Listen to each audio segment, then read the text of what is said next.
Un mensaje para hoy, un mensaje para hoy.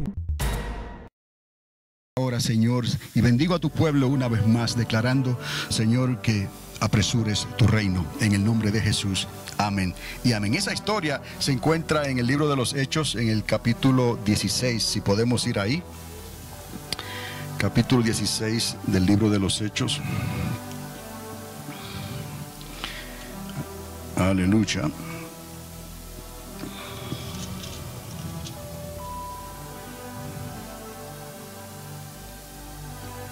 Del versículo 13 al 14.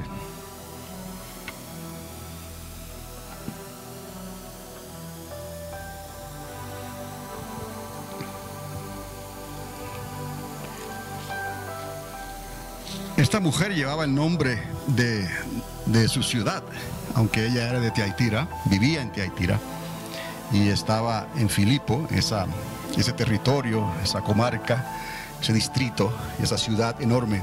Estaba Lidia también entre ese territorio. Ella también se llamaba Lidia. Y he aquí lo que les quiero decir, que era un día del sábado, era un día de reposo en el verso 13. Y salieron fuera de la puerta a la orilla de un río, donde pensaban ellos que habría un lugar de oración. Obviamente esto nos da a entender, si no tenían un lugar de oración como una sinagoga, por ejemplo, entonces quiere decir que no había muchos judíos en ese lugar, porque se requieren 10 judíos que sean casados para establecer una sinagoga. Y esto nos da a entender que posiblemente aquí no había suficientes judíos como para tener una sinagoga, y tenían que salir de la ciudad a las orillas de un río, fuera de las murallas de la ciudad, para ir a orar. Entonces se sentaron y comenzaron a hablar, Pablo y los que andaban con él, hablar a ciertas mujeres que se habían reunido. Y verdaderamente creemos que es algo especial de las hermanas. Cada vez que se mencionan las hermanas en la Biblia, en la mayoría de los casos tiene que ver con la oración. En este caso era un tiempo de oración, y las que estaban predominantemente eran mujeres, eran hermanas. Pero quiero hablarles de esta mujer en este momento, porque algo muy peculiar le ocurrió a ella. Estaban ahí y había una mujer que estaba escuchando, que se llamaba Lidia, y ella era de Tiatira y era vendedora de telas de púrpura. Quiere decir que era una mujer comerciante, tenía negocios, compraba, vendía, tenía producción en su casa, posiblemente producción de materiales, de telas, y ella adoraba a Dios. Vamos a entender aquí algo también, que en aquel entonces los judíos sí estaban proselitando, estaban ganando adeptos también, y había muchos griegos que se acercaban a las sinagogas a escuchar lo que los judíos hablaban. ¿Cuántos recuerdan que la salvación viene de los judíos, no? Es lo que la palabra decreta. Dios, no porque fueran mejor que nadie, al contrario, no, por ser lo más insignificante, Dios los llamó a ellos y les dio la antorcha de presentar la palabra de salvación al mundo entero. Ahí estaba esta mujer que había de cierta manera creído, y como Cornelio, ¿se acuerdan aquel centurión romano que también era un hombre piadoso y tenía temor de Dios? Y Dios le envió a Pedro para que le hablara. En este caso está esta mujer entre esas que están ahí, y ella estaba atentamente oyendo.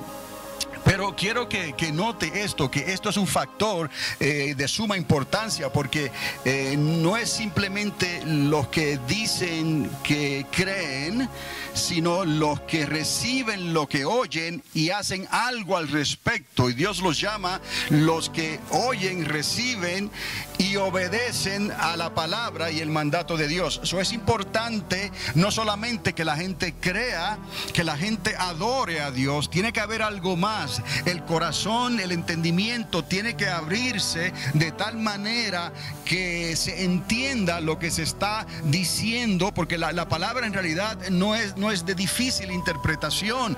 Si le prestamos la debida atención y nosotros indagamos y escarbamos en la palabra, ¿no? Vamos a encontrar el significado, vamos a encontrar que la suma de la palabra es la verdad, pero hay que escarbar. Esto me recuerda cada vez que echo agua en el patio, hay unos pajaritos que le gustan las lombrices y ellos como que están esperando nada más que yo eche agua, y ellos saben exactamente dónde ir y comienzan a escarbar y yo digo, ¿cómo es posible? ¿Cómo ellos saben? Oiga, y por seguro que de ahí sacan 1 o 2 o 3 lombrices, es increíble, pero tienen que no solamente esperar que yo riegue la tierra, yo riego la tierra con el agua, pero ellos vienen y aprovechan esa circunstancia y comienzan a escarbar con sus patitas y con su pico y sacan la recompensa, gloria a Dios.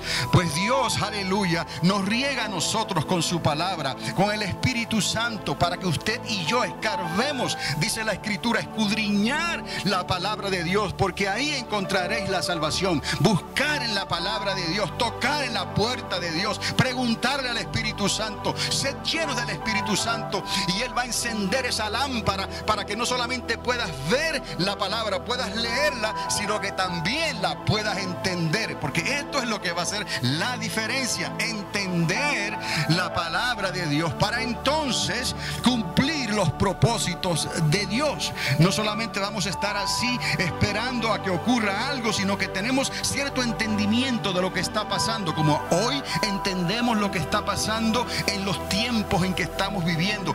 Hay una expectativa, o debe de haber una expectativa que nos ayude a hablar con convicción y a creer que el Señor está a las puertas, amén, que el Señor viene ya. Hay que hacer algo, aunque sabemos que no de todos es la fe. Dios nos ha dicho, nos ha encomendado que llevemos este mensaje, porque hay una cosecha allá afuera, la mies está madura, hay una gran pesca allá afuera, las redes están puestas, las redes no se van a romper y van a haber peces que van a ser atrapados en esa red, y van a haber semillas buenas que va a fructificar y va a dar fruto al 160 y 40 por 1. Esas son las instrucciones que Dios nos ha dado en su palabra. Hay que entender esas cosas, no es difícil. Si usted no le echa ganas, como decimos, ¿no? Entonces lo que oye le puede parecer un poco raro o no fácil de entender, pero es que oír es solamente una parte. La fe viene por el oír y el oír por la palabra de Dios. Entonces lo que tú recibes tienes que trabajar con eso, escudriñar entonces la palabra, y ahí vas a encontrar los tesoros que Dios te quiere dar. Lidia fue una mujer extraordinaria, era una mujer ocupadísima, por decirlo así. Y no tenía tiempo para estar perdiendo el tiempo. Mas sin embargo, ella sabemos que creía en la oración. Estaba allí.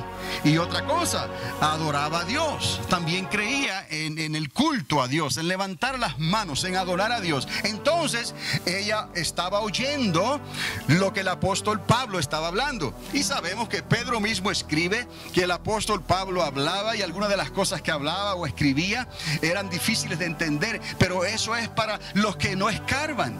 Es importante que oremos, que nos haga el Señor escarbadores por su palabra, para que busquemos y escudriñemos esa palabra y saquemos la vianda, saquemos el fruto, la raíz de lo que Él nos quiere decir. Y esta mujer Lidia estaba atenta, pero eso no quiere decir que iba a entender.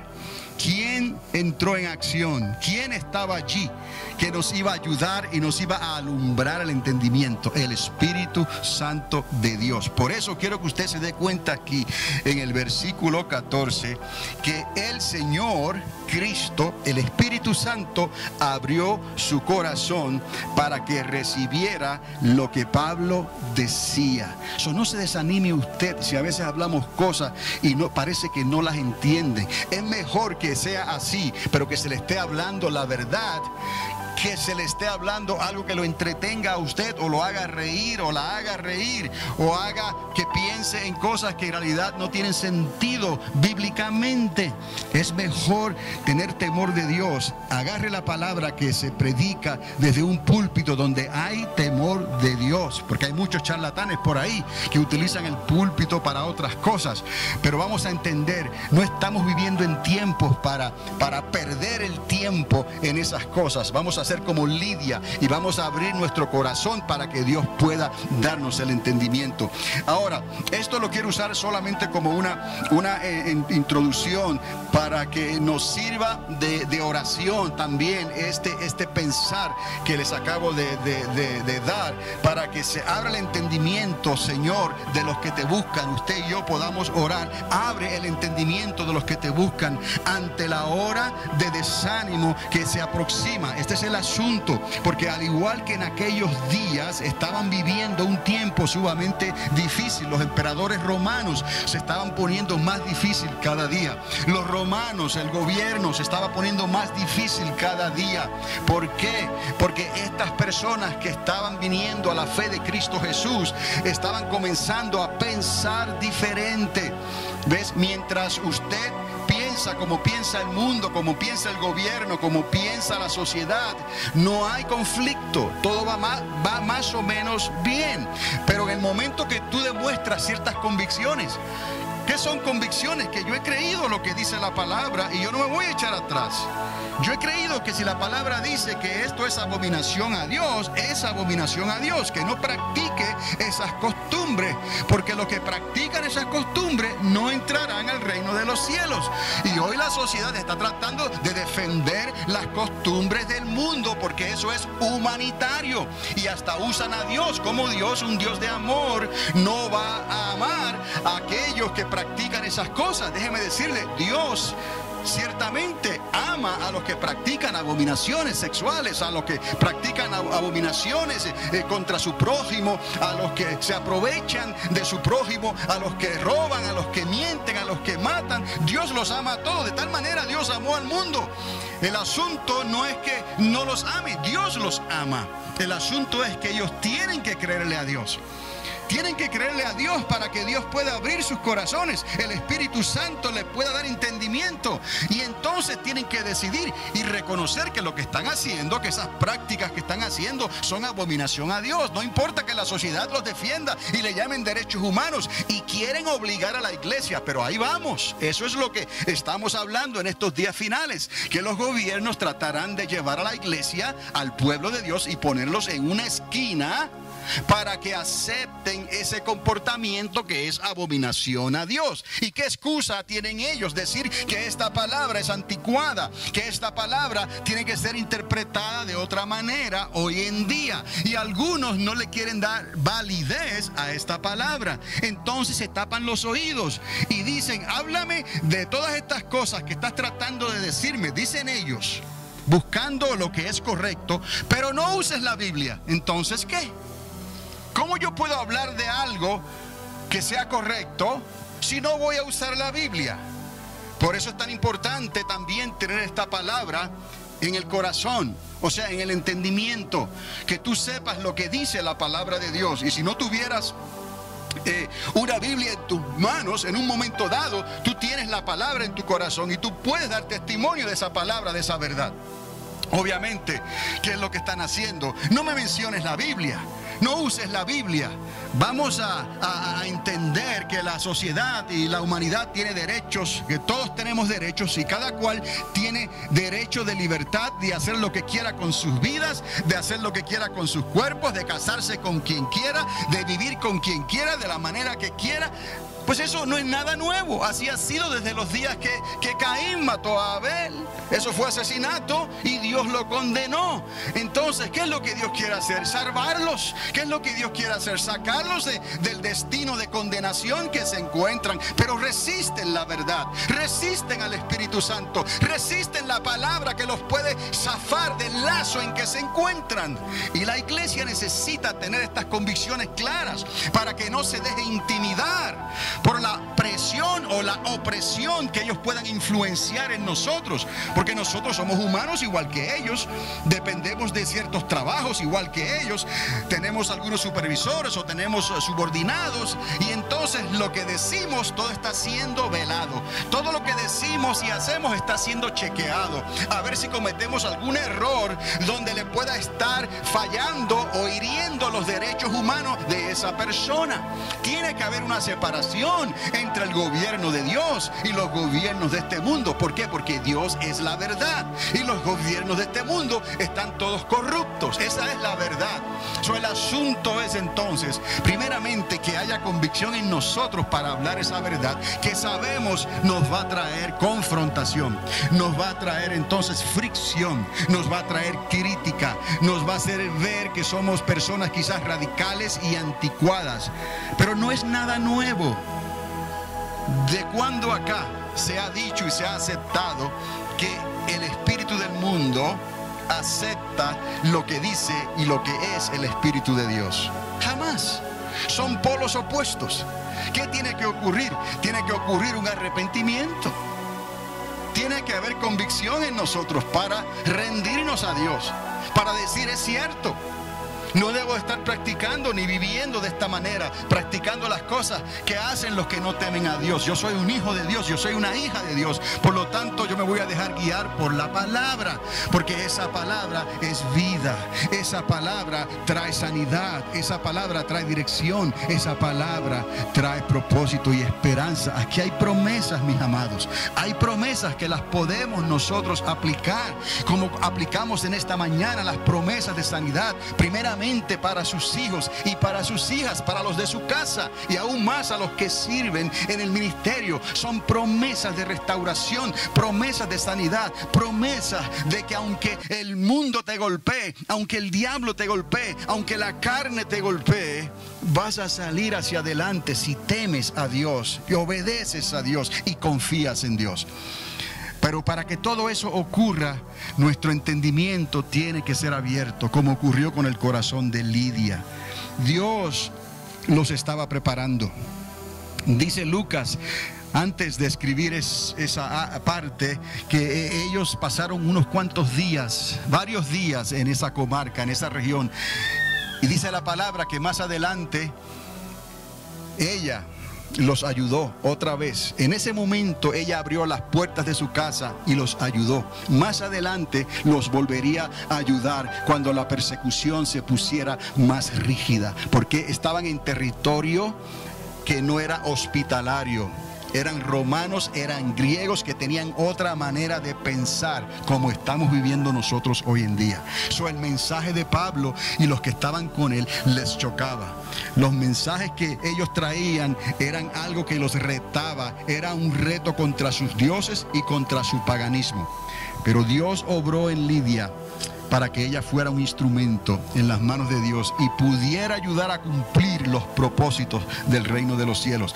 Pero vamos a lo que se estaba avecinando, a lo que se estaba pronosticando en esos días. Algo terrible se aproximaba sobre ellos. Históricamente podemos comprobar que ciertamente la persecución fue incrementando, aumentando gradualmente, poco a poco. Quiero que vayamos a 2 de Timoteo, capítulo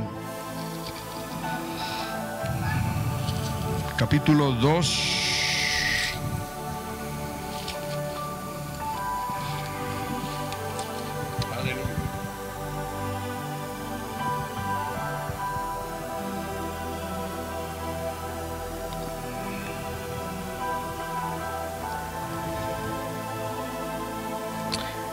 Sabe que antes de ir a Timoteo, vaya conmigo a Hechos otra vez,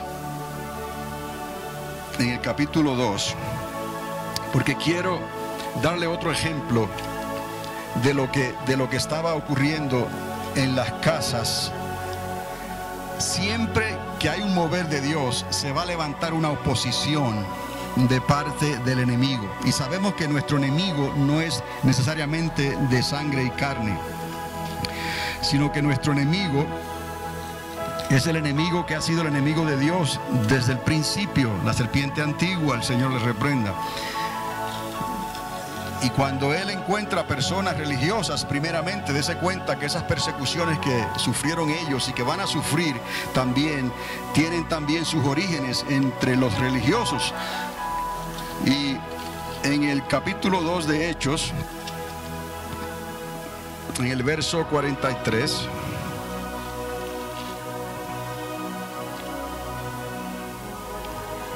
del 43 al 47,